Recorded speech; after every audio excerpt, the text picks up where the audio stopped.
kembali lagi diperlihatkan dengan Xiao Yan yang pada saat ini berhasil menangkap dua orang dari Taixu. Melihat hal ini, sosok dari Yu Qing dan Tai Qing pada saat ini benar-benar terlihat pucat. Mereka berpikir bahwa setelah Xiao Yan menghancurkan dua orang dari Taixu maka akan tiba giliran mereka untuk dieksekusi. Yu Qing pada akhirnya segera berkata agar mereka pada saat ini jangan khawatir. Orang ini tidak terlihat seperti orang yang kejam. Selama mereka menjelaskan semuanya dengan jujur mungkin masih akan ada peluang untuk bertahan hidup. Tai Qing pada saat ini hanya bisa menganggukkan kepalanya dengan wajah yang benar-benar terlihat pucat. Setelah menerobos ke langkah kelima keabadian, mereka bertemu dengan sangat sedikit orang yang benar-benar dapat mengancam mereka. Perasaan diselimuti oleh ancaman kematian ini benar-benar membuat keduanya ketakutan. Bersamaan dengan keduanya yang berbincang-bincang pada saat ini segera terdengar teriakan dari kejauhan. Xiao Yan pada saat ini mengulurkan tangannya meraih kepala orang kuat dari Taixu. Tanpa mengucapkan sepatah kata pun Xiao Yan hancurkan salah satu kepala di antara kedua orang dari Taixu ini.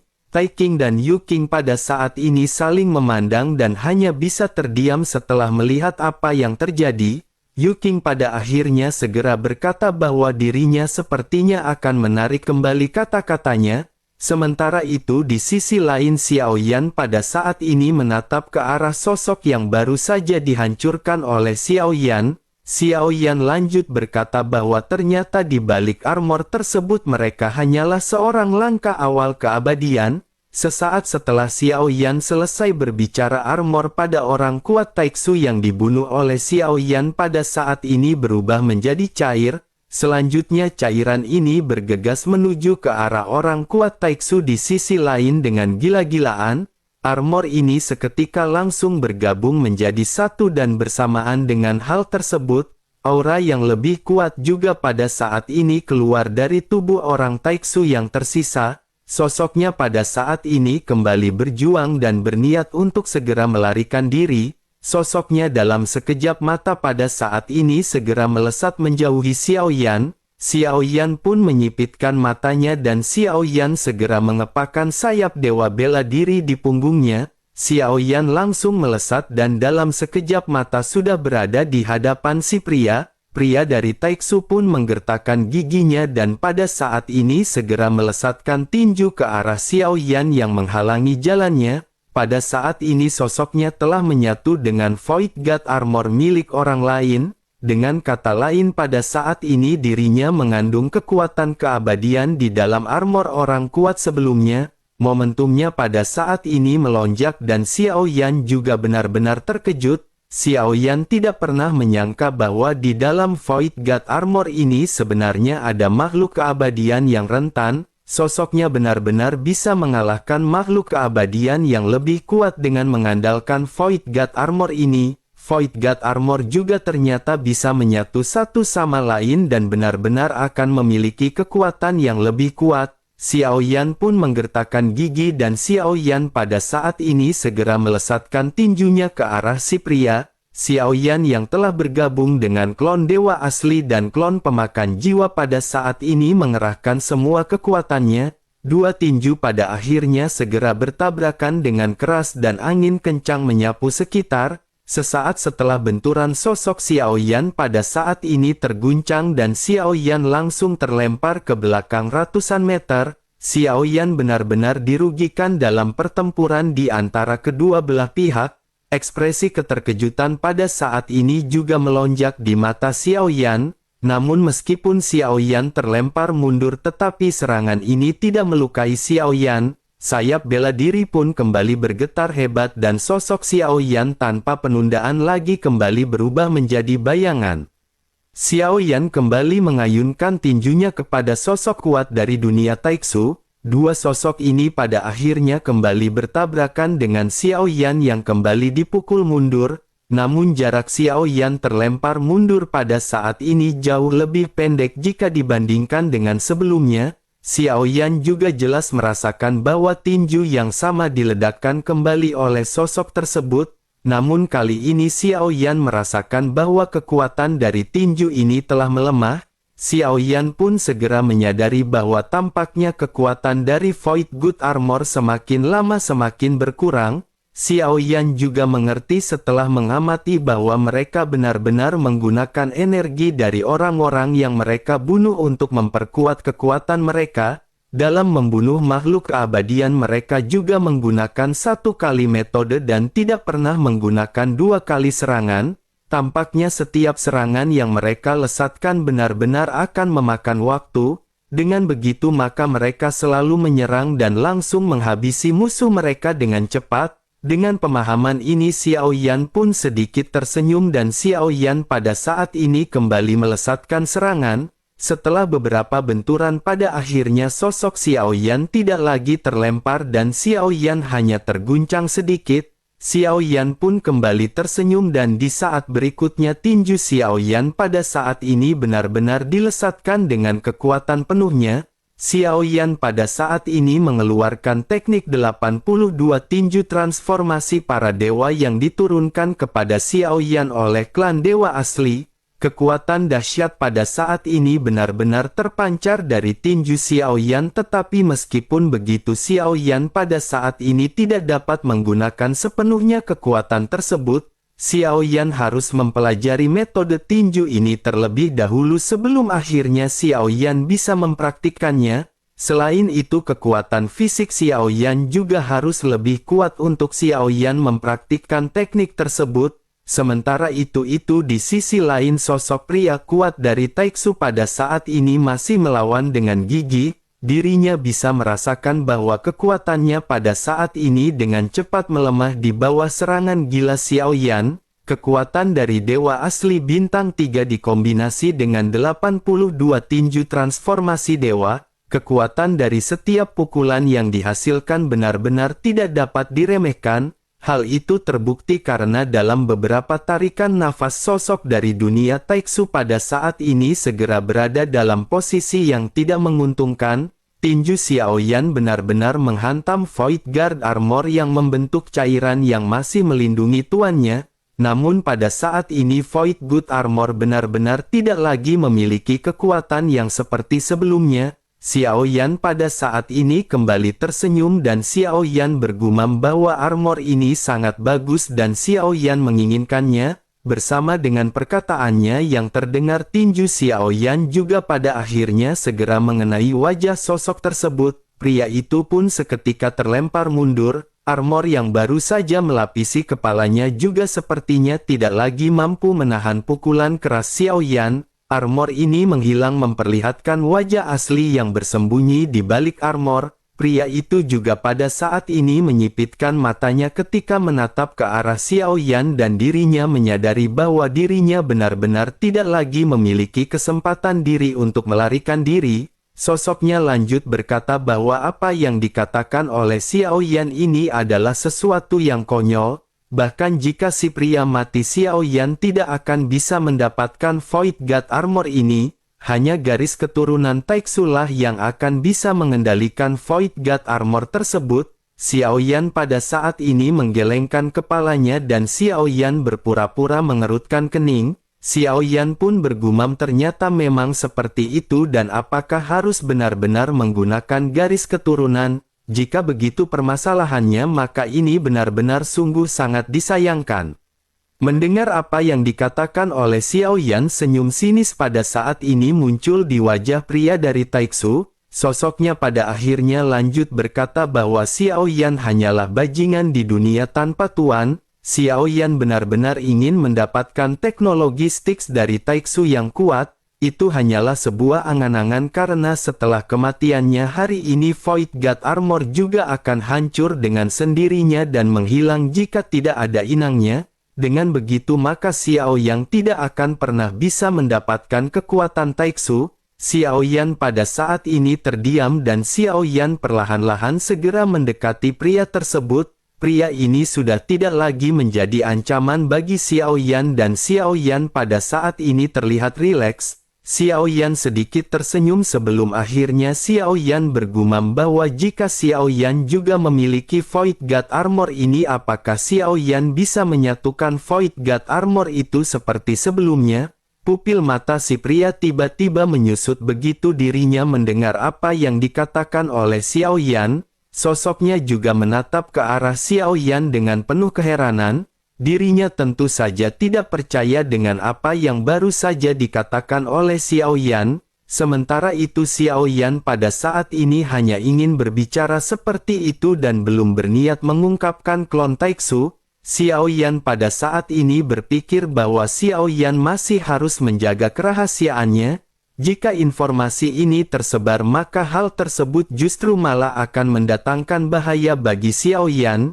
Jika pria dari Taiksu ini mengetahuinya dan jika dirinya mengirimkan informasi sebelum dirinya mati, maka itu benar-benar akan menjadi malapetaka yang datang lebih cepat. Xiao Yan pada akhirnya mengalihkan topik perbincangan ketika bertanya kepada si pria apakah dirinya masih ingin hidup. Si pria pada saat ini seketika memiliki tatapan yang rumit ketika menatap ke arah Xiao Yan.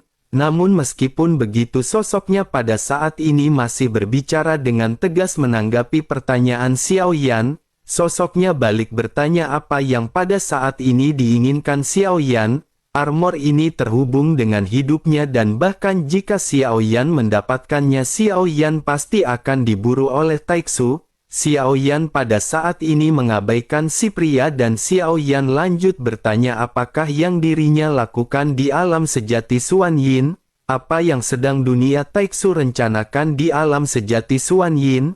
Pria tahu itu pun sedikit terkejut mendengar pertanyaan dari Xiao Yan. Awalnya dirinya mengira bahwa Xiao Yan hanya menginginkan Void God Armor namun sekarang sepertinya Xiao Yan memiliki tujuan yang lebih rumit dari yang dirinya bayangkan. Si pria pun memutuskan untuk bungkam dan berkata bahwa dirinya tidak memiliki informasi apapun. Selain itu apakah mereka yang merupakan para semut pantas mengetahui apa yang dilakukan oleh Taiksu? Xiao Yan pada saat ini sama sekali tidak marah dan Xiao Yan tersenyum tipis mendengar ledekan si pria. Xiao Yan pada saat ini kembali lanjut bertanya kapan mereka berencana menyerang dunia sensi. Ketika pria tersebut mendengar kata sensi pupil matanya tiba-tiba menyusut dan menatap ke arah Xiao Yan dengan semakin tajam. Sosoknya lanjut berkata ternyata Xiao Yan tahu banyak hal. Xiao Yan pada saat ini masih tersenyum dan berkata bahwa Xiao Yan sesungguhnya tidak tahu banyak. Itulah mengapa dirinya pada saat ini bertanya kepada si pria. Sebaiknya pada saat ini si pria memberitahu semuanya kepada Xiao Yan. Pria itu menggertakkan giginya dan berkata bahwa ini semua adalah rahasia Taiksu. Sampah seperti Xiao Yan benar-benar. Sebelum si pria bisa menyelesaikan kata-katanya tinju Xiao Yan segera menghantam wajahnya, giginya potol dan mulutnya pada saat ini memuncratkan darah. Ekspresi kesakitan pada saat ini melonjak di wajahnya dengan si pria yang sedikit mundur. Tanpa perlindungan dari Void Guard Armor si pria pada saat ini benar-benar terlihat sangat rentan. Si pria pun terbatuk berkali-kali sebelum akhirnya menyeringai sinis ke arah Xiao Yan. Sementara itu Xiao Yan pada saat ini segera berkata bahwa jika dirinya tidak memberitahu Xiao Yan maka Xiao Yan akan mencari jiwanya. Si pria seketika memiliki tatapan yang semakin kejam di matanya mendengar apa yang dikatakan oleh Xiao Yan. Sosoknya lanjut menggertakkan gigi dan aura destruktif pada saat ini muncul di tubuhnya. Untuk menghindari pencarian jiwa dari Xiao Yan si pria akan memilih langsung untuk menghancurkan dirinya sendiri. Menyadari hal tersebut Xiao Yan pada saat ini segera bertanya apakah dirinya benar-benar ingin menghancurkan diri sendiri. Jika begitu permasalahannya maka si pria bisa melakukannya dan izinkan Xiao Yan juga mencoba kekuatan pertahanan dari Void Guard Armor ini. Begitu Xiao Yan selesai berbicara klon dewa asli pada saat ini segera terpisah dari tubuh Xiao Yan. Sementara itu klon Taiksu pada saat ini diam-diam bergabung ke dalam tubuh Xiao Yan. Xiao Yan berpikir tampaknya Xiao Yan tidak perlu lagi menyembunyikan klon Taiksu ini. Pada akhirnya setelah klon ini bergabung Void God Armor pun terlihat memenuhi tubuh Xiao Yan. Tatapan tajam si pria berangsur-angsur menjadi semakin kuat dan ketika dirinya hendak menghancurkan dirinya, Sosoknya pada saat ini melihat Xiao Yan yang berlemuran cairan hitam di seluruh tubuhnya. Si pria tanpa sadar melotot dan bergumam bahwa ini adalah Void God Armor. Si pria benar-benar terkejut dan jiwanya pada saat ini terguncang. Dirinya menatap ke arah Void God Armor di tubuh Xiao Yan yang perlahan mengembun dengan penuh ketidakpercayaan. Si pria pada saat ini kembali bergumam bahwa ini benar-benar sangat mustahil. Si pria juga tidak bisa merasakan adanya aura Taiksu dari tubuh Xiao Yan dan sosoknya tanpa sadar bergumam mungkinkah ini adalah ilusi. Sementara itu di sisi lain Xiao Yan pada saat ini segera kembali meledek ke arah si pria dengan bertanya apakah dirinya tidak jadi menghancurkan diri. Sebaiknya dirinya cepat melakukan penghancuran diri karena Xiao Yan ingin melihat apakah Void God Armornya akan menyatu dengan milik Xiao Yan atau tidak. Pria dari Taiksu pun seketika meraung dan bergegas menuju ke arah Xiao Yan dan sosoknya pada saat ini menggertakkan gigi. Meskipun sosoknya tahu bahwa Void Armor miliknya tidak lagi memiliki kekuatan untuk melawan Xiao Yan, tetapi saat ini dirinya ingin memastikan apakah Void Guard Armor milik Xiao Yan ini asli atau palsu. Si pria pada saat ini melesatkan tinjunya dan Void Guard Armor segera membungkus lengannya. Pada saat yang bersamaan Xiao Yan juga pada saat ini melakukan hal yang sama dengan apa yang dilakukan oleh si pria. Dua tinju pada akhirnya bertabrakan satu sama lain dan benturan keras segera terjadi. Pada saat ini kekuatan dari Void Guard Armor pria Taiksu benar-benar telah habis, dirinya tidak lagi memiliki kekuatan keabadian untuk bisa berhadapan dengan Xiao Yan. Sosoknya pada saat ini terlempar mundur dan si pria benar-benar dirugikan. Seteguk besar darah juga keluar dari matanya dan sosoknya menatap ke arah Xiao Yan dengan tatapan rumit. Si pria pun dipenuhi dengan ketakutan dan sosoknya lanjut bertanya siapakah sebenarnya sosok Xiao Yan. Sementara itu di sisi lain sosok Xiao Yan pada saat ini segera mendekat dan kekuatan spiritual keadaan melonjak ke arah si pria. Xiao Yan tanpa basa-basi berniat untuk mencari jiwa dari si pria. Namun begitu Xiao Yan mendekat tiba-tiba mata Xiao Yan pada saat ini menyusut. Ketika jiwa Xiao Yan menembus mereka sosok pria Taiksu itu pun tiba-tiba membengkak. Tampaknya si pria benar-benar seolah-olah telah dirangsang dan sosoknya pada saat ini terpaksa untuk menghancurkan dirinya sendiri. Mata Xiao Yan pun menyusut dan sayap dewa bila diri Xiao Yan kembali terkepak. Xiao Yan melesat mundur dengan kecepatan yang ekstrim dan ledakan pada saat ini seketika terjadi. Penghancuran diri benar-benar dilakukan oleh si pria. Void God Armor di tubuhnya juga seketika menjadi cairan yang tidak terhitung jumlahnya bersamaan dengan ledakannya. Namun cairan hitam itu benar-benar mengalir ke arah Xiao Yan dari segala arah. Xiao Yan yang terlempar mundur pada saat ini seketika langsung dipenuhi dengan Void God Armor yang bercampur. Kilatan cahaya melintas di mata Xiao Yan dan Xiao Yan menyadari bahwa akhirnya armor ini bisa bergabung. Bersama dengan hal tersebut pada saat ini muncul angka di lengan Xiao Yan yang bertuliskan 927. Xiao Yan tidak memperhatikan perubahan pada Void Guard Armor ini dan Xiao Yan segera melihat sekeliling. Xiao Yan seolah-olah mencari sesuatu dan setelah beberapa saat Xiao Yan menunjukkan ekspresi kecewa. Xiao Yan bergumam bagaimana mungkin tidak ada cincin penyimpanan. Pada saat ini tidak jauh dari sana Tai King Yu King dan Senju serta Yu Tuo pada saat ini memandang ke arah Xiao Yan dengan mata aneh. Mereka pada saat ini tidak tahu apakah sesungguhnya yang sedang dicari oleh Xiao Yan. Namun begitu Yu Tuo memberitahu bahwa Xiao Yan sedang mencari cincin penyimpanan mereka pada saat ini benar-benar sedikit terkejut. Khususnya Tai King dan Yu King pada saat ini benar-benar memiliki ekspresi yang sangat kompleks. Mereka sebelumnya bisa merasa bahwa Xiao Yan hanyalah dogat yang rentan. Namun di tengah pertempuran sebelumnya mereka memahami bahwa dogat ini hanyalah penyamaran bagi Xiao Yan. Dari benturan antara Xiao Yan dan pria Taiksu pada saat itu mereka benar-benar dikejutkan dengan kekuatan pukulan Xiao Yan. Terlebih lagi Xiao Yan hanya menggunakan kekuatan fisik dan ini merupakan tubuh keabadian. Ini merupakan tubuh keabadian yang sangat langka dan hal inilah yang membuat mereka benar-benar tercengang. Sementara itu di sisi lain Xiao Yan pada saat ini memutuskan untuk tidak mempelajari Void Guard Armor saat ini. Xiao Yan segera kembali menyegel klon Taiksu ke dalam pagoda pemurnian. Xiao Yan mencoba untuk menggunakan sesedikit mungkin klon dari Taiksu agar menghindari kecelakaan di masa depan. Xiao Yan masih belum banyak mengetahui mengenai informasi dari Void Guard Armor ini. Xiao Yan hanya bisa menghela nafas sebelum akhirnya Xiao Yan kembali melihat di sekitar. Pada akhirnya Xiao Yan menemukan beberapa cincin penyimpanan. Cincin-cincin ini berasal dari 3 makhluk keabadian yang telah dilenyapkan oleh 2 prajurit Taiksu.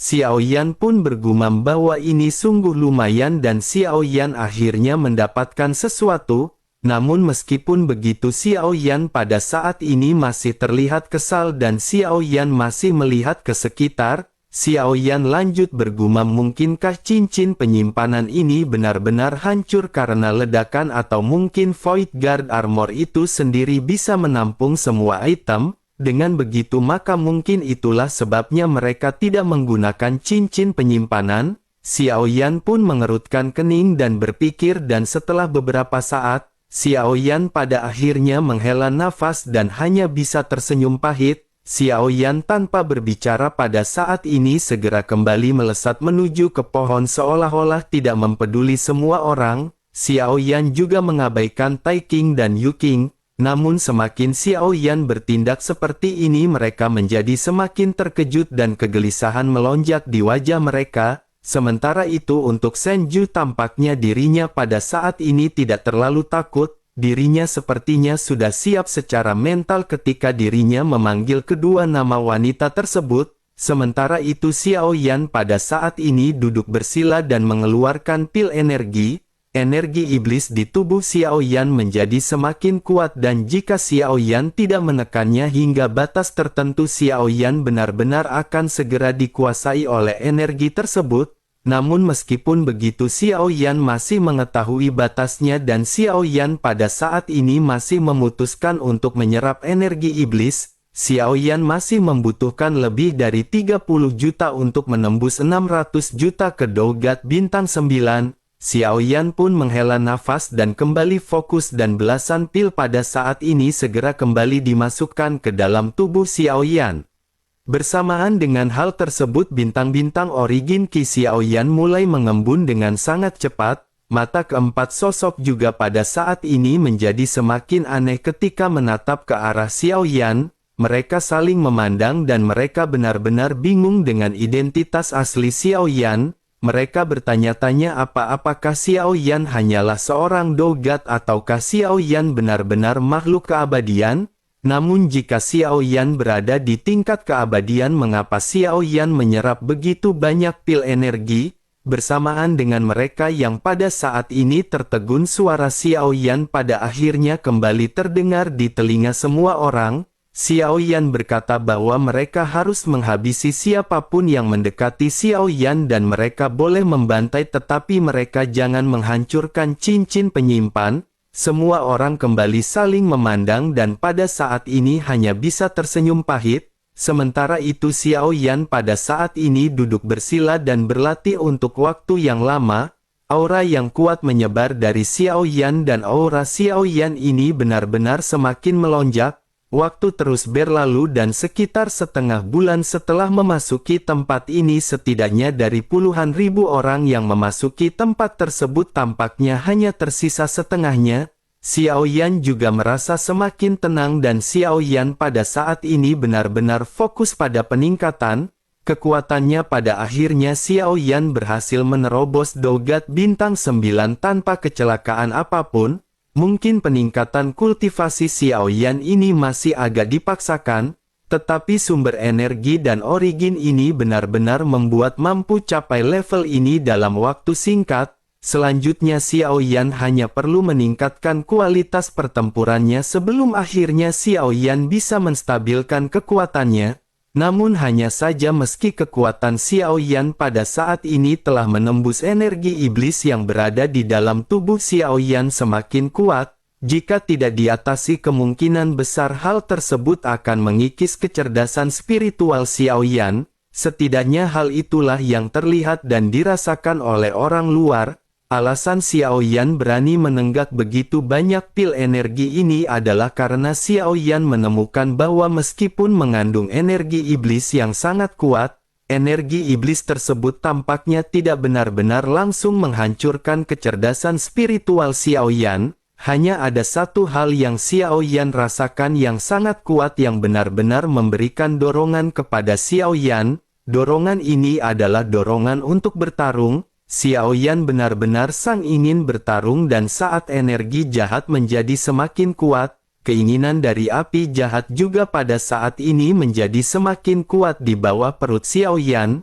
Ketika Xiao Yan melihat permaisuri Xiao Yan benar-benar sangat sering merasa tidak bisa menahannya, namun Xiao Yan selalu bertekad di dalam hatinya dan selalu menekan keinginannya ini. Namun meskipun begitu jika Xiao Yan terus meminum pil energi ini api jahat ini mungkin akan benar-benar melonjak dan pecah cepat atau lambat. Xiao Yan pun hanya bisa menghela nafas dan Xiao Yan pada saat ini kembali fokus pada proses peningkatan kekuatan Xiao Yan. Setelah Xiao Yan menerobos dogat bintang 9 tentu saja Xiao Yan akan segera mengalami kesengsaraan dewa. Xiao Yan pada akhirnya kembali memasuki ruang kesengsaraan ilahi dan pada saat ini sosok Ji seketika terdengar di kegelapan.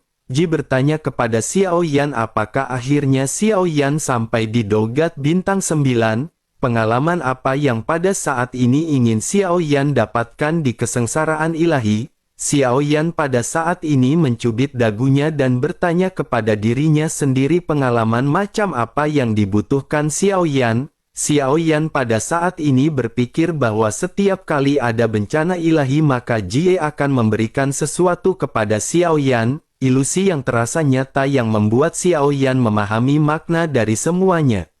Namun sejauh mana Xiao Yan bisa memahaminya semua itu masih tergantung kepada kemampuan Xiao Yan sendiri dan Ji telah mengajarkan untuk memahami zaman kuno. Dirinya juga mengizinkan Xiao Yan untuk melihat perang antar dunia yang telah diberikan banyak gambaran. Pada saat ini bingung namun ketika memikirkan mengenai ini Xiao Yan pada saat ini segera menyadari sesuatu. Xiao Yan pada akhir bertanya kepada Ji, bolehkah dirinya mengalami apapun yang Xiao Yan inginkan? Ji pun menganggukkan kepalanya dan berkata bahwa apapun yang terjadi sebelumnya hal tersebut bukanlah permasalahan.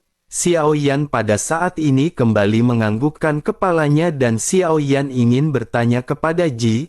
Xiao Yan pada saat ini teringat kembali kepada Si Ge dan yang lainnya di dalam pertempuran antara dunia. Xiao Yan merasakan bahwa pertempuran itu sangat nyata dan Xiao Yan ingin tahu apakah itu benar-benar terjadi atau tidak. Xiao Yan pun bertanya apakah semua yang terjadi di perang kuno di kesengsaraan dewa adalah sebuah kepalsuan atau hal yang nyata. Ji pada saat ini segera menjelaskan kepada Xiao Yan bahwa keberadaan Xiao Yan memang benar, tetapi meskipun begitu semua yang terjadi benar-benar memang terjadi di masa lalu. Mendengar hal tersebut pada saat ini berpikir bukankah jika Xiao Yan bisa membantu mereka dan memenangkan perang hal tersebut akan mengubah masa depan? Xiao Yan masih sedikit bingung dan pada saat ini memutuskan kembali bertanya kepada Ji. Xiao Yan lanjut bertanya jika begitu permasalahannya dan jika Xiao Yan memang berada di perang tersebut, mungkinkah jika Xiao Yan melakukan sesuatu yang sangat besar hal tersebut akan berimbas di masa depan? Bukankah jika Xiao Yan melakukan sesuatu di masa lalu maka masa depan benar-benar tidak akan seperti sekarang? Menanggapi hal tersebut Ji pada saat ini menggelengkan kepalanya dan bergumam bahwa bahkan Yang Mulia yang merupakan makhluk terkuat di masa lalu rentan terhadap aliran waktu yang sangat besar. Semua ini telah terjadi dan apapun yang Xiao Yan lakukan semuanya akan tetap seperti ini. Semuanya benar-benar akan memiliki akhir cerita yang akan tetap sama. Tidak akan ada yang berubah karena apa yang Xiao Yan lakukan jika Xiao Yan merubahnya ke masa lalu. Xiao Yan pada akhirnya mengerucutkan bibirnya dan mengangguk sementara Ji pada saat ini kembali bertanya apakah Xiao Yan sudah memutuskan apa yang ingin Xiao Yan alami sekarang. Xiao Yan mencubit dagunya dan mengangguk sedikit sebelum akhirnya berkata karena Xiao Yan adalah reinkarnasi dari Yang Mulia, izinkan Xiao Yan merasakan perasaan menjadi Yang Mulia. Ji pun tersenyum lembut sebelum akhirnya Ji segera berkata bahwa tentu saja itu bisa dilakukan, semuanya akan sesuai dengan keinginan Xiao Yan dan mari mereka memulainya. Setelah sosoknya berbicara pada saat ini Xiao Yan juga segera berubah menjadi tampilan berjubah putih. Pemandangan di depan Xiao Yan juga berangsur-angsur menjadi lebih jelas dan pada saat yang bersamaan banyak suara pada saat ini terdengar di telinga Xiao Yan. Suara ini benar-benar sangat memekakan telinga dan mata Xiao Yan seketika menyipit. Xiao Yan menatap ke sekeliling dan Xiao Yan melihat ada banyak sosok di kehampaan yang luas, banyak juga monster-monster aneh dan ganas yang berukuran sangat luar biasa besar yang menjerit membuka mulutnya. Banyak percikan darah dan genangan darah yang mengambang di kehampaan, banyak prajurit sensi yang tidak terhitung jumlahnya yang pada saat ini telah dihancurkan oleh binatang buas. Xiao Yan pada akhirnya melangkah sedikit sebelum akhir kekuatan yang begitu kuat benar-benar melonjak dari tubuh Xiao Yan. Kekuatan ini bahkan di luar imajinasi Xiao Yan dan Xiao Yan tidak pernah membayangkan kekuatan tersebut. Sesaat berikutnya tubuh Xiao Yan pada saat ini segera melesat dan tampak seperti bintang jatuh. Xiao Yan bisa bepergian melalui seluruh kehampaan dan semua iblis dan monster aneh langsung dimusnahkan hanya dengan kekuatan tekanan. Tubuh Xiao Yan pada saat ini muncul di hadapan banyak monster besar dan Xiao Yan benar-benar membantai mereka. Xiao Yan pada saat ini sama sekali tidak berhenti dan Xiao Yan benar-benar melakukan pembantaian massal. Bersamaan dengan hal tersebut pada saat ini sebuah suara seketika terdengar di samping Xiao Yan. Suara tersebut bertanya mengapa Gu Zongsheng pada saat ini begitu lemah. Gu Zongsheng tidak menghabisi banyak monster seperti apa yang dirinya lakukan kali ini. Xiao Yan pun seketika menoleh menatap ke arah sosok bayangan hitam yang baru saja muncul. Sudut mulut pria ini terangkat dan senyuman ini benar-benar membuat Xiao Yan merasa familiar. Xiao Yan sedikit terkejut dan tanpa sadar bergumam bahwa ini adalah dewa jahat.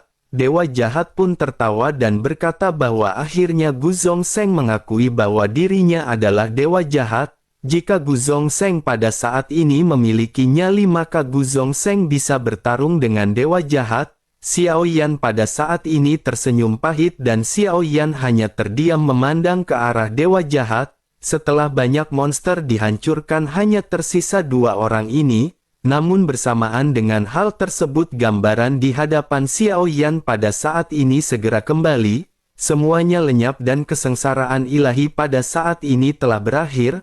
Pengalaman tertinggi yang dialami oleh Xiao Yan pada saat ini juga ikut berakhir. Xiao Yan kembali datang ke kegelapan dan semuanya kembali normal. Xiao Yan pun tersenyum pahit dan bergumam bahwa perasaan yang kuat ini memang membuat ketagihan. Menanggapi hal tersebut Ji pada saat ini segera berkata bahwa kebahagiaan dan kesakitan hanya akan dipahami ketika Xiao Yan benar-benar mencapai hari itu. Xiao Yan mengangguk sedikit ketika Xiao Yan mendengar apa yang dikatakan oleh Ji. Sementara itu Ji pada saat ini tersenyum dan berkata kepada Xiao Yan bahwa dirinya akan menantikan terobosan Xiao Yan menuju ke keabadian. Sosok Xiao Yan hanya bisa terdiam dan pada saat ini Xiao Yan segera kembali ke tubuh aslinya. Begitu Xiao Yan membuka matanya Xiao Yan pada saat ini bisa kembali lagi merasakan tubuhnya. Pertama-tama yang dirasakan oleh Xiao Yan pada saat ini adalah keinginan yang kuat yang memenuhi jiwa Xiao Yan. Selain itu begitu Xiao Yan membuka matanya menoleh Xiao Yan melihat kaki panjang dan ramping yang mulus seperti batu giok. Untuk sesaat Xiao Yan pada saat ini benar-benar tampak memiliki mata yang merah. Xiao Yan pun berdiri dan lengannya yang kuat pada saat ini segera melingkari pinggang sosok permaisuri. Xiao Yan pada saat ini memeluk permaisuri dan Xiao Yan tampaknya benar-benar diselimuti oleh api jahat yang melonjak. Xiao Yan tiba-tiba tidak bisa mengendalikan dirinya begitu melihat permaisuri. Permaisuri yang dipeluk oleh Xiao Yan juga pada saat ini pipinya seketika berubah merah, matanya yang indah berbinar dan sosoknya pada saat ini tersenyum.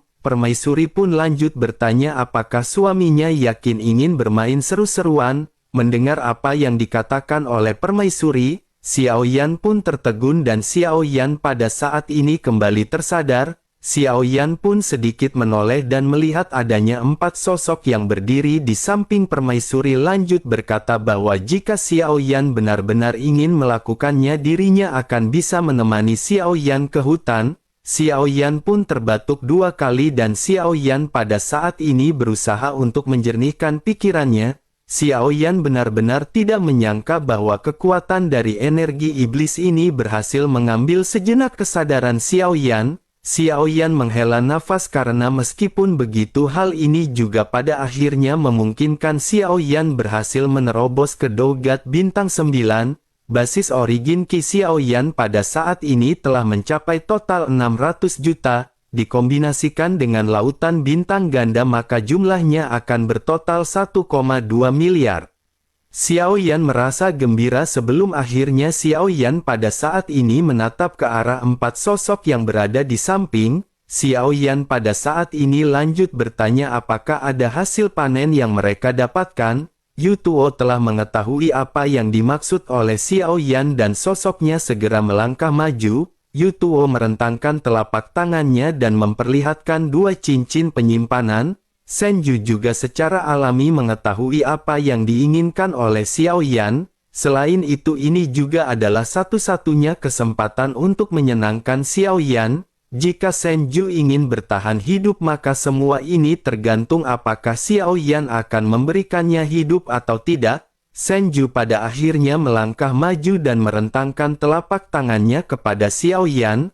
Ada 7 hingga 8 cincin penyimpanan dan Xiao Yan pada saat ini mengangguk. Xiao Yan mengambil semuanya dan Xiao Yan pada saat ini merasa senang. Selama periode waktu Xiao Yan berlatih banyak sosok yang menghampiri kelompok Xiao Yan. Sosok-sosok ini pada akhirnya dihancurkan oleh Senju dan Yu Tuo dan mereka mengumpulkan cincin tersebut untuk Xiao Yan. Xiao Yan pun tersenyum dan berkata kepada mereka bahwa apa yang mereka lakukan bagus banget.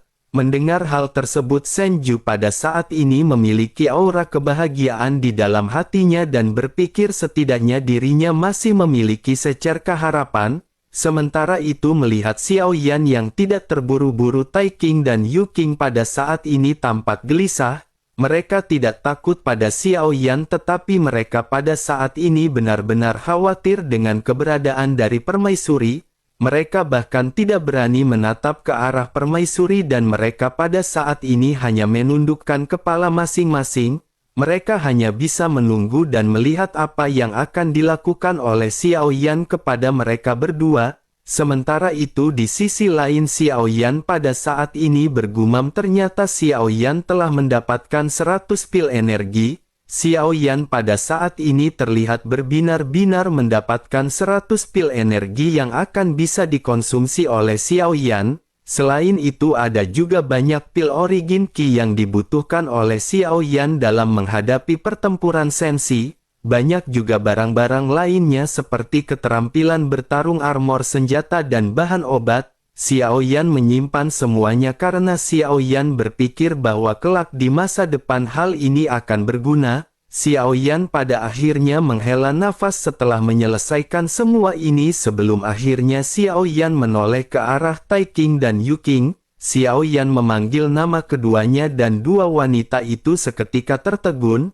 Mereka pada akhirnya tersadar dan mereka segera menanggapi perkataan Xiao Yan. Keduanya memandang ke arah Xiao Yan sementara Xiao Yan pada saat ini mengangkat alisnya. Xiao Yan bertanya apakah tujuan kedatangan mereka ke sini untuk mengundang Xiao Yan ke istana Dewa Pemburu. Kedua gadis ini pun tercengang begitu mendengar kata-kata yang dilontarkan oleh Xiao Yan ini. Sesaat kemudian keduanya pada saat ini lanjut mengangguk perlahan. Xiao Yan pun tersenyum dan lanjut berkata bahwa sebelumnya seorang bernama Yuan Wei telah mengundang Xiao Yan untuk pergi, tetapi Xiao Yan tidak mau pergi dan dirinya berencana menghabisi Xiao Yan. Oleh karena itu dirinya pada saat ini ingin bertanya apakah mereka juga ingin melakukan hal yang sama dengan Yuan Wei. Keduanya seketika tercengang sebelum akhirnya Yu Qing melangkah maju. Sosoknya berkata dengan hormat bahwa tampaknya telah salah paham mereka di sini untuk meminta maaf atas nama Yuan Wei.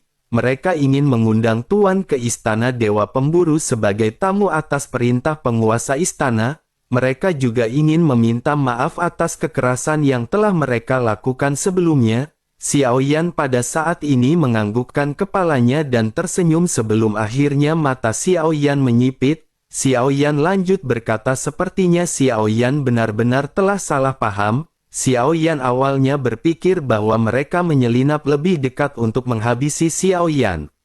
Tai King dengan penuh ketakutan segera berkata agar Tuan pada saat ini jangan tersinggung. Mereka benar-benar tidak berniat untuk melakukan hal tersebut dan dirinya berharap Tuan memaafkan mereka. Xiao Yan kembali menganggukkan kepalanya dan Xiao Yan berkata bahwa Xiao Yan tentu tidak akan melakukan tersebut. Xiao Yan juga adalah orang yang menghargai perdamaian dan Xiao Yan tidak ingin membunuh siapapun kecuali diperlukan. Tetapi meskipun begitu Xiao Yan merasa bahwa mereka berdua menghina Xiao Yan. Senyum di wajah kedua gadis itu pun tiba-tiba terhenti. Keduanya pada saat ini kembali menangkupkan tangannya sebelum akhirnya memutuskan untuk bersujud di hadapan Xiao Yan. Keduanya pada saat ini kembali meminta maaf.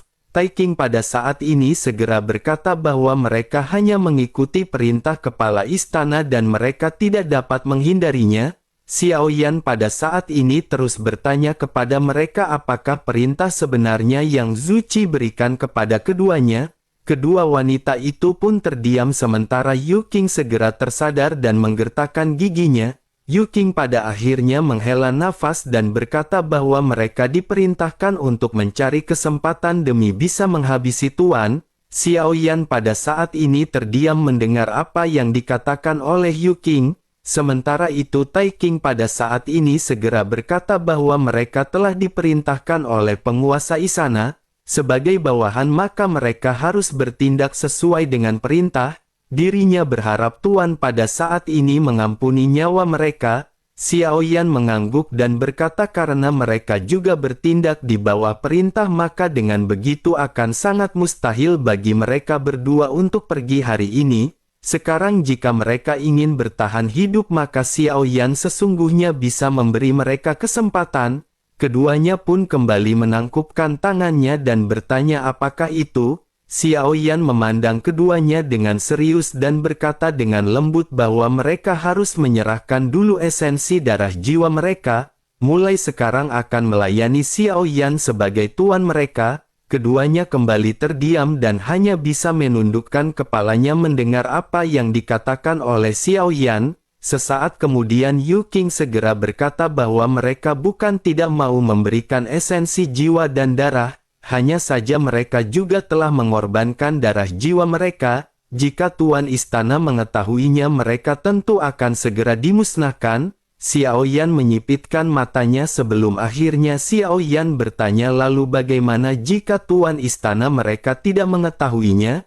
Ekspresi Yu Qing sedikit berubah dan jelas dirinya telah menebak apa yang dipikirkan oleh Xiao Yan. Yu Qing pada akhirnya langsung bertanya sesungguhnya apa yang perlu mereka lakukan bagi Tuan. Xiao Yan memandang Yu Qing dan tersenyum tipis sebelum akhirnya ekspresi Xiao Yan menjadi serius. Xiao Yan lanjut berkata bahwa tentu saja mereka harus menghancurkan formasi. Mereka tentu tahu formasi Cirrus Cloud Changing Heaven dan mereka berdua pasti familiar dengan formasi tersebut. Keduanya seketika terkejut begitu mendengar apa yang diinginkan oleh Xiao Yan. Mereka pada saat ini hanya terdiam karena mereka juga menyumbangkan jiwa darah mereka ke dalam formasi. Jika formasi ini dihancurkan tentu saja mereka akan benar-benar ikut mati. Tampaknya tidak peduli mereka mengikuti pihak manapun, mereka berdua benar-benar akan berakhir dalam kematian. Sementara itu di sisi lain Permaisuri pada saat ini tersenyum dan melangkah maju sebelum akhirnya berbicara kepada Xiao Yan.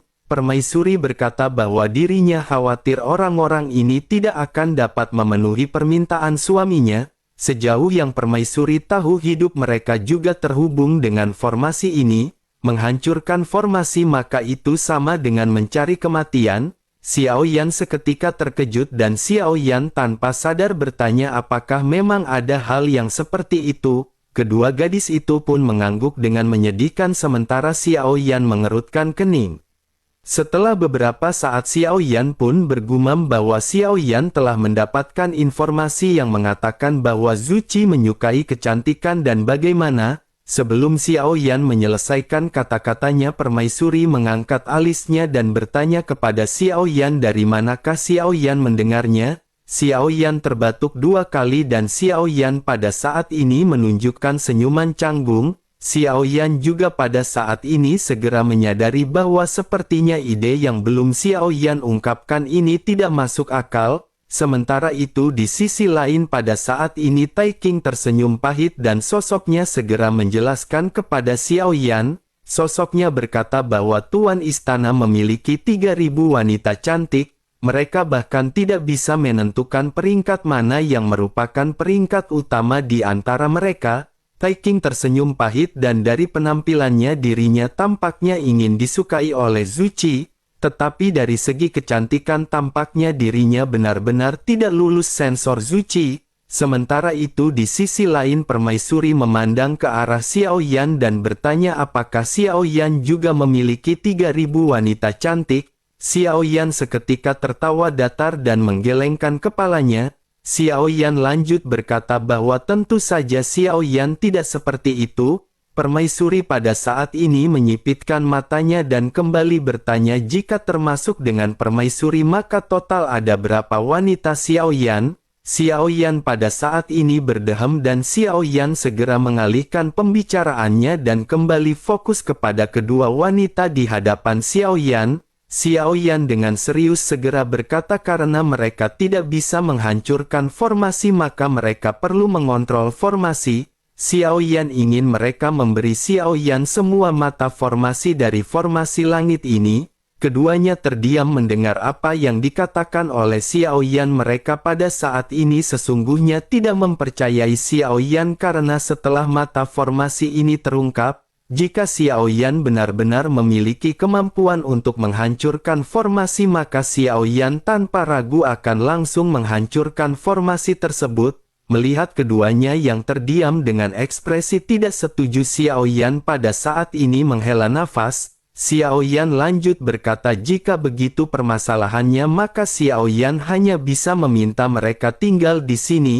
Karena tidak ada nilai gunanya maka mereka tidak memiliki alasan lagi untuk hidup. Xiao Yan pun segera menoleh ke arah Permaisuri dan berkata bahwa Xiao Yan akan bertarung terlebih dahulu. Jika Xiao Yan tidak bisa mengalahkan mereka maka Yuan Er bisa mengambil tindakan. Permaisuri pada saat ini menganggukkan kepalanya dan mendengar hal tersebut kedua gadis ini sepertinya benar-benar tidak lagi memiliki ruang untuk berdiskusi. Jika mereka terus berbicara omong kosong mungkin semuanya benar-benar akan menjadi jalan buntu. Keduanya pada akhirnya segera menyumbangkan esensi jiwa darah mereka bersama-sama ke arah Xiao Yan. Keduanya berkata bahwa ini adalah esensi darah dan jiwa mereka. Xiao Yan pun seketika melirik ke arah kedua wanita tersebut sebelum akhirnya Xiao Yan mengambil esensi darah jiwa mereka. Xiao Yan lanjut menyerahkannya kepada Permaisuri dan berkata agar Yuan Er menyimpannya untuk diamankan jika di masa depan mereka tidak setia maka mereka akan langsung bisa dihabisi.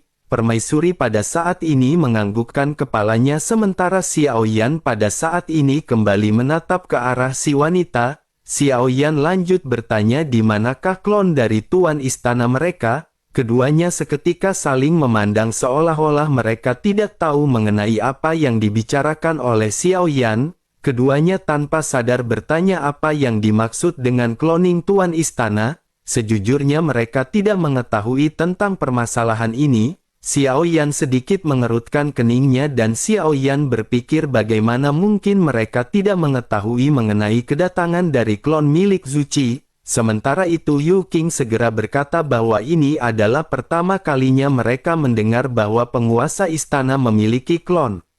Xiao Yan pada saat-saat ini terus bertanya kepada keduanya bukankah dirinya telah memerintahkan mereka untuk datang ke sini. Keduanya pada saat ini terlihat sedikit merenung dan baru pada saat ini mereka menyadari sesuatu. Mereka telah menerima pesan dan perintah di sepanjang jalan melalui batu giok. Dengan mendapatkan pesan ini tentu saja mereka berpikir bahwa Zuchi berada di sekitar mereka. Namun bahkan mereka tidak menemukan keberadaan dari Zuchi. Xiao Yan pada saat ini menatap keduanya dan Xiao Yan menyadari bahwa keduanya pada saat ini sama sekali tidak berbohong kepada Xiao Yan. Xiao Yan pada akhirnya lanjut berkata bahwa karena mereka semua mengikuti Xiao Yan dalam perjalanan ini, tujuan mereka tentu saja agar Zuchi bisa merasakan bahwa mereka dekat dengan Xiao Yan. Xiao Yan akan bekerja sama dengan mereka dalam sebuah drama tetapi mereka juga harus bekerja sama dengan Xiao Yan agar mereka bisa dikalahkan. Keduanya pun seketika tampak getir mendengar apa yang dikatakan oleh Xiao Yan. Mereka pada saat ini berada di dalam dilema dan mereka bertanya-tanya haruskah mereka percaya kepada Zuchi atau Xiao Yan. Namun meskipun begitu setidaknya untuk saat ini tampaknya permaisuri lebih mengancam daripada Zuchi. Meskipun mereka sebelumnya hanya mendengar rumor tentang permaisuri tetapi mereka pada akhir-akhirnya merasakan perasaan yang tiada taranya dari pertempuran sebelumnya. Kedua wanita ini pada akhirnya hanya bisa mengangguk dan menyetujui perkataan dari Xiao Yan. Bersamaan dengan kelompok Xiao Yan yang berbincang-bincang pada saat ini raungan di tanah menjadi semakin intens. Xiao Yan juga menyadari ada sesuatu yang aneh ketika melihat semua orang yang terbang menuju ke arah puncak pohon raksasa. Apa yang dilihat oleh Xiao Yan pada saat ini adalah suara benturan di tanah seolah-olah ada benda raksasa yang merangkak ke atas. Beberapa saat kemudian seluruh tanah mulai berguling dan semua pepohonan benar-benar hancur. Menara merah besar pada saat ini muncul dari bawah tanah menjulang langsung ke langit tepat di hadapan Xiao Yan dan yang lainnya. Permaisuri juga menyipitkan matanya dan bergumam bahwa ini adalah menara pembunuhan.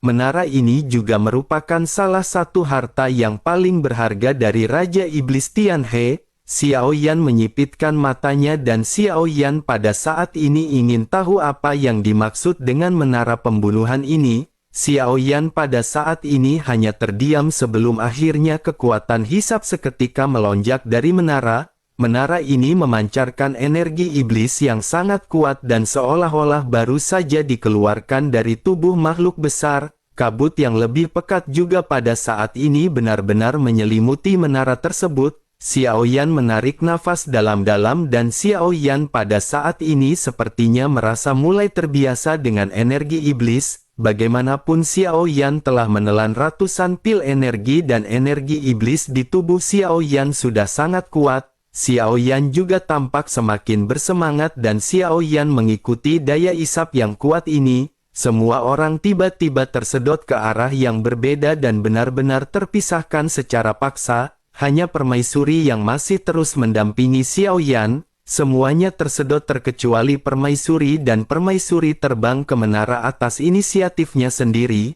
Mengikuti kekuatan hisap ini pada akhirnya Xiao Yan segera sampai di sebuah lingkungan yang kelabu. Kabut abu-abu benar-benar membatasi jarak pandang dan Xiao Yan pada saat ini melihat ke sekitar. Banyak bau busuk yang pada saat ini terhirup. Kekuatan spiritual Xiao Yan seketika menyebar dan Xiao Yan menyadari bahwa area di sekitar ini tidak besar, tetapi meskipun begitu ada banyak aura kuat yang bergerak di sekitar Xiao Yan. Xiao Yan juga pada saat ini bisa melihat ada banyak sosok yang segera bergegas ke arah Xiao Yan. Mata Xiao Yan pada saat ini sedikit terfokus dan beberapa bayangan hitam muncul dari kabut abu-abu. Mereka tampak seperti manusia tetapi juga tampak seperti monster yang terlihat merangkak di tanah. Mata mereka terlihat merah dengan tubuh mereka yang juga ditutupi sisik berwarna merah.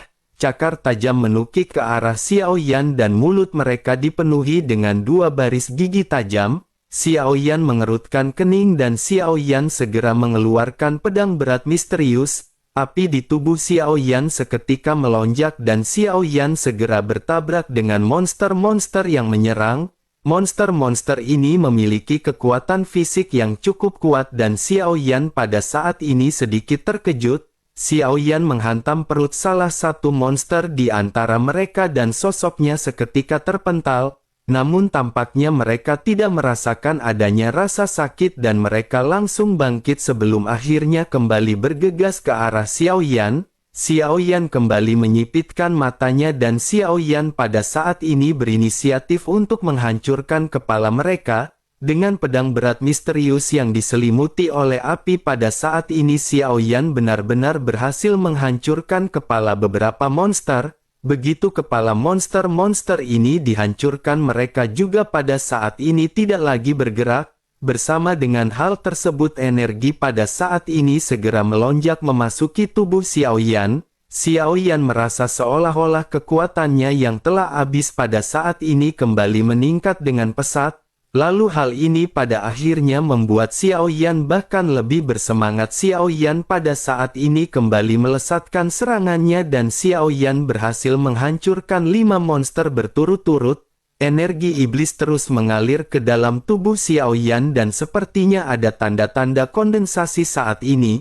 Xiao Yan pun terus bergerak menghancurkan banyak monster dan Xiao Yan menyadari bahwa ini merupakan tonik yang hebat yang paling Xiao Yan butuhkan pada saat ini. Xiao Yan pun seperti angin dan Xiao Yan pada saat ini bergegas ke dalam kabut abu-abu. Namun monster-monster ini memiliki level yang berbeda-beda dan beruntung sepertinya mereka belum bertemu apapun yang bisa menyaingi Xiao Yan. Setelah menghabisi lebih dari belasan monster, area sekitar juga secara bertahap mulai menjadi kosong. Tampaknya sebagian besar monster pada saat ini telah terbunuh. Kekuatan jiwa Xiao Yan kembali menyebar dan Xiao Yan menemukan bahwa masih ada 2 aura kuat. Namun aura ini bukanlah aura monster melainkan orang yang mungkin tersedot ke dalamnya seperti Xiao Yan. Pada saat ini Xiao Yan benar-benar merasa sangat dekat dengan salah sosok yang berada di hadapan Xiao Yan. Dari kejauhan Xiao Yan melihat siluet tubuh yang pada saat ini berdiri di tengah kabut abu-abu. Mata merahnya sangat menarik perhatian dan sosoknya juga memiliki tampilan yang sama dengan Xiao Yan. Sosoknya juga tampaknya memiliki energi iblis yang sangat kaya di dalam tubuhnya. Kedua belah pihak pada saat ini saling memandang dan tidak ada perkataan apapun yang terlontar dari mulut keduanya. Namun sesaat berikutnya kedua belah pihak pada saat ini segera melakukan serangan pada saat yang bersamaan. Pria ini memegang pedang panjang dan tanpa banyak basa-basi langsung dilesatkan ke arah Xiao Yan. Pedang panjang ini pada akhirnya bertabrakan dengan pedang berat misterius milik Xiao Yan. Percikan api berterbangan kemana-mana dan di bawah pukulan ini Xiao Yan segera terlempar mundur karena kekuatan orang ini ternyata merupakan keabadian. Xiao Yan benar-benar tidak memiliki kekuatan untuk bersaing dengan si pria dan Xiao Yan segera menstabilkan tubuhnya. Sementara itu si pria pada saat ini tercengang dan tanpa sadar bertanya, mungkinkah ini adalah Dogat? Sungguh sangat sulit dipercaya Dogat masih bisa bertahan sampai sekarang dengan kekuatan ini. Menanggapi hal tersebut Xiao Yan pada saat ini menjawab bahwa ini mungkin karena keberuntungan. Pria itu pun berkata dingin kepada Xiao Yan bahwa jika begitu permasalahannya keberuntungan Xiao Yan tampaknya harus berakhir hari ini. Setelah selesai berbicara energi pedang pun melonjak dari pedang panjang milik si pria. Kekuatan keabadian mengalir di pedang panjangnya dan saat berikutnya dirinya seketika mengayunkan pedang tersebut ke arah Xiao Yan. Pedang ini benar-benar tampak terlihat membelah kabut dan dengan cepat melesat arah Xiao Yan. Si pria sangat yakin bahwa pedang ini akan bisa melenyapkan seorang Dogat di hadapannya. Sementara itu di sisi lain Xiao Yan pada saat ini menyipitkan matanya melihat serangan yang mendekat. Begitu pedang ini berjarak cukup dekat dengan Xiao Yan. Xiao Yan pada saat ini mulai mengangkat kepalanya. Xiao Yan segera melesatkan tinju di tubuhnya dan benturan pada saat ini seketika terjadi. Begitu cahaya pedang menyelimuti Xiao Yan, kabut abu-abu juga pada saat ini seketika tersebar. Namun begitu benturan ini terjadi, si pria menemukan bahwa Xiao Yan pada saat ini masih berdiri dengan tegak. Ada sayap hitam emas yang mengepak di belakang Xiao Yan. Sambil tersenyum, Xiao Yan pada saat ini berkata kepada si pria agar dirinya jangan terlalu percaya diri karena sang MC bukanlah dirinya melainkan si anak kebanggaan Bude Yanti.